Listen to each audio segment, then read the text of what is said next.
Welcome back, Kuradangers! Welcome back dito sa ating Inday Kuradang channeling!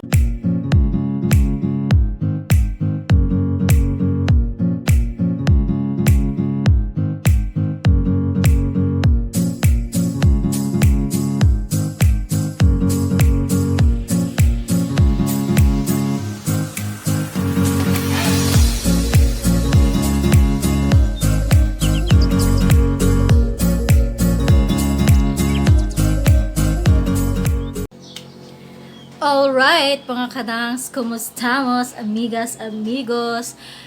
Andito na naman ako sa inyong harapan, mga Ka-Dangz, because today meron na naman tayong another topic na itatakol, mga Ka-Dangz. And of course, kung hindi pa ka nakasubscribe, please do hit the subscription button below, and of course the bell para ma-notified ka if ever mag-upload si Inday Kuradang ug video. Alright, for today's video, mga Ka-Dangz, meron tayong dalawang product na itatry at saka i-review na din natin, mga Ka-Dangz. Well, anyway, hindi to bago tong mga product na to, but this is my first time to touch these products, mga Ka-Dangz.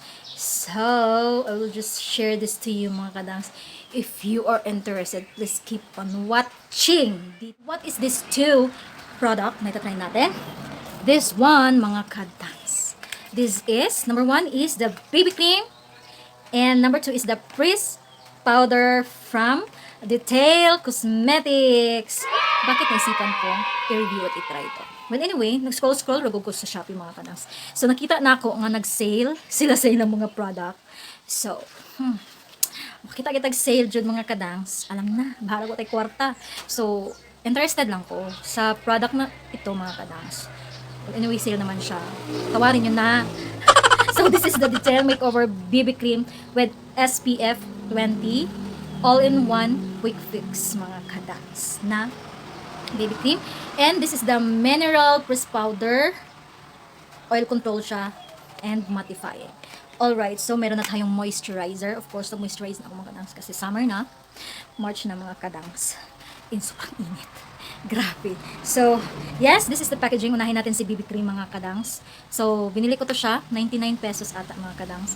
Hindi ako masyadong expert pagdating sa mga shadean, mga Ka-Dangz, no? Kasi sa mga shade talaga, kung ano lang yung bet or para sa akin na parang shade ko lang, hindi ako as in na exact alam yung shade ko. So, pag nakita ko na, ito, parang okay to. So, yun yung kukunin ko. Kasi hindi naman talaga ako expert sa mga shade.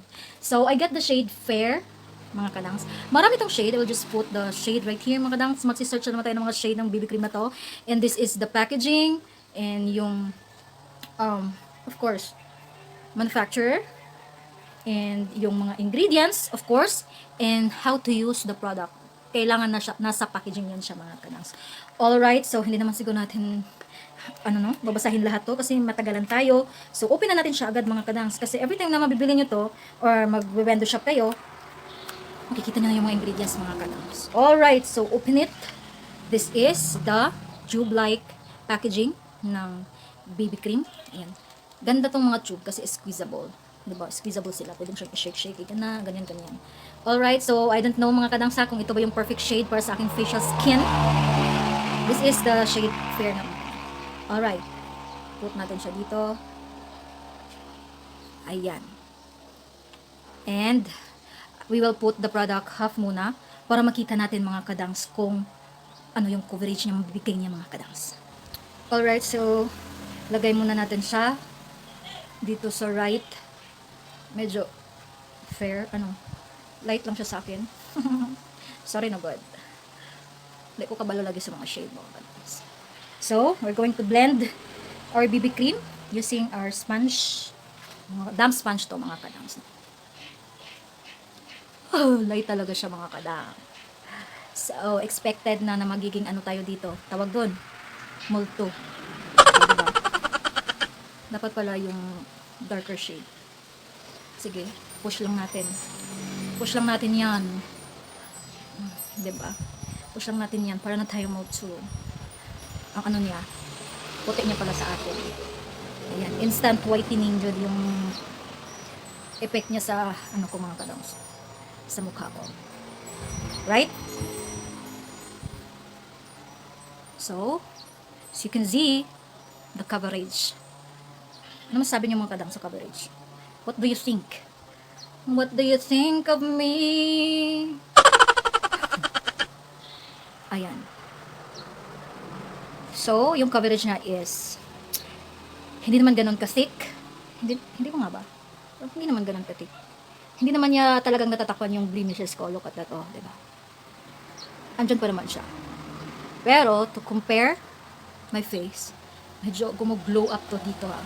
Well, anyway, mga kadangs, wala yung blush on, ha. Talagang pinkish na talaga yung mukha ko. So, yan. Diba? Yung coverage niya. Though hindi niya natatakpan masyado or talagang tinatakpan niya talaga yung blemishes ko dito, but see the difference mga kadangs, diba? Parang ginuglow niya yung face ko, ginuglow up. Tsaka maganda rin yung coverage niya mga kadangs, o diba? Parang kasi yung mga BB cream ngayon mga kadangs, yung mga cosmetics company, kasi yung mga BB cream nila mga kadangs talagang ma-observe ko na lumalaban sa mga coverage ng mga foundation ngayon. Kaya yung iba BB cream na lang talaga yung gagamitin kasi BB cream pa lang lumalaban na yung coverage, oh, diba? See? Alright, so kayo na mag-judge kung ano yung gusto niyo ba yung coverage niya mga kadangs.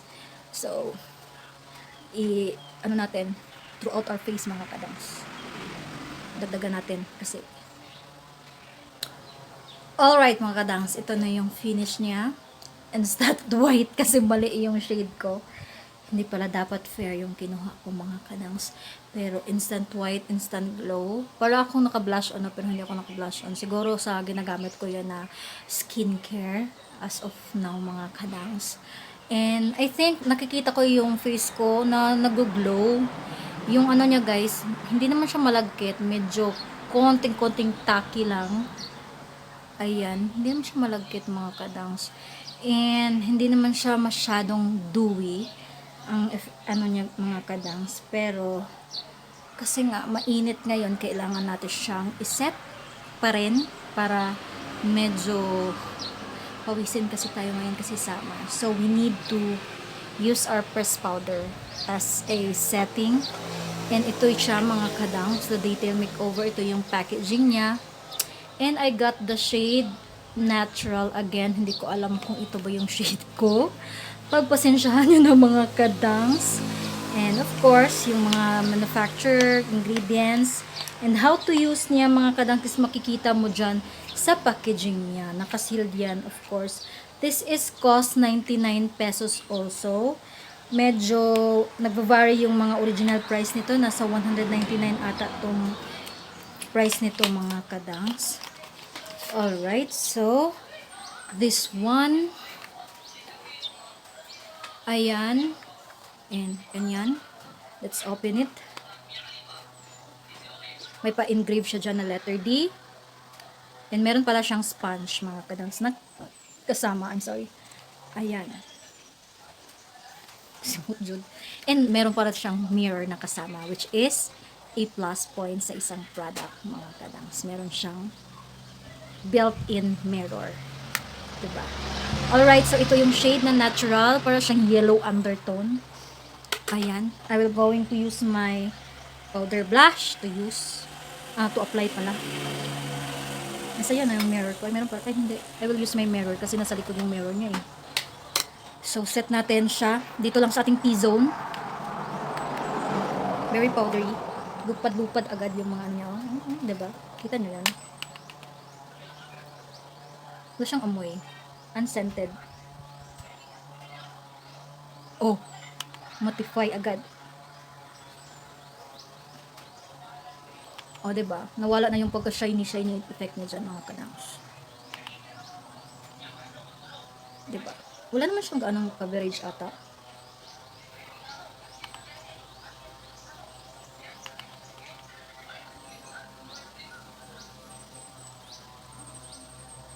Buong mukha na lang yung isiset ko mga kadangs. Para patas. Makikita natin yung ano niya mamaya. Kung ano yung kinalabasan niya. Wala naman siyang gaanong coverage yung press powder. Basta minamatify lang niya yung ano ko, yung face. 'Di ba? Ayun oh. Maganda pala tong pang-set kasi matify agad. Especially under eye. So, yan na yung itsura ng face natin with the Detail Makeover BB cream. Puti. Isang puti ko na. BB cream and ito. The pressed powder, mga Ka-Dangz. So, yan. We will observe the product habang nandito siya sa ating face. Mamakal sa ako. Birthday sa ako ang manghod karon. Maghatod ko cake. Cake lang ang regalo niya. Of course, mamaya later, is ating hahatulan ng ating final thoughts. Si Detail BB cream at si Detail pressed powder. Mga Ka-Dangz, kung anong mangyayari niya.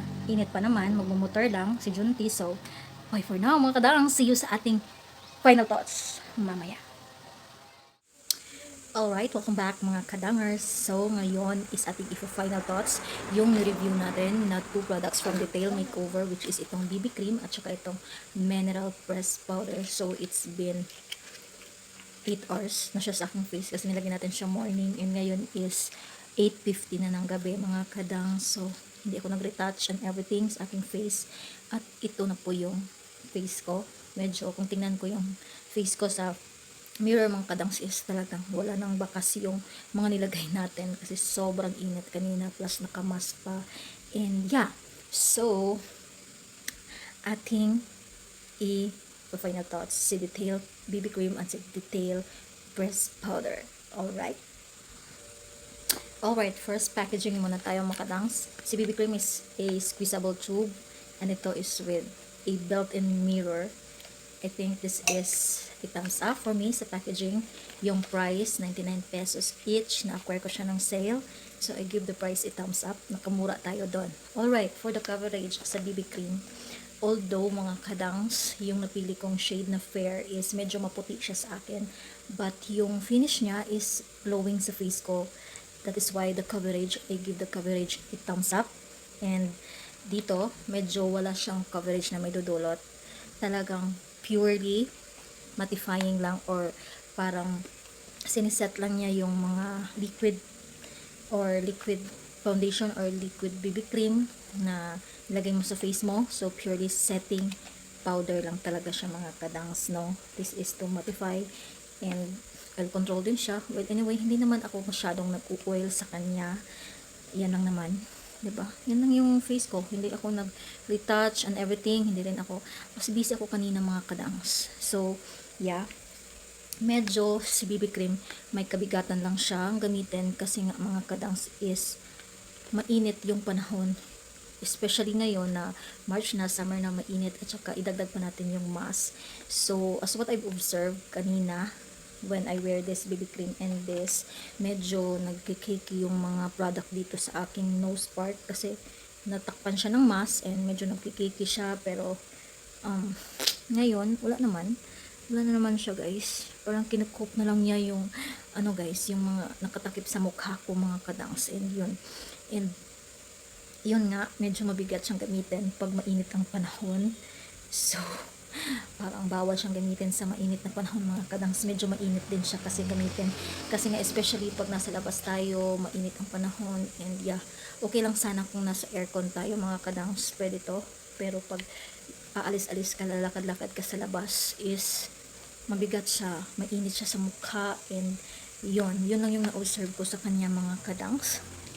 And talking about the amoy, wala namang di ka nais-nais na amoy sa kanya mga Ka-Dangz. Yung pinaka nagustuhan ko sa product na BB cream is yung glowing coverage niya na idulot niya sa aking face. And dito, nothing so special about this pressed powder. Pwede siya pang set mga Ka-Dangz. But I think nothing so special nga with this pressed powder. Purely pang set lang talaga siya. So, bibigyan ko ng rate product nito 8 out of 10. This one is 7 out of 10. Yun yung mabigay ko sa kanila na rate mga Ka-Dangz. And yeah.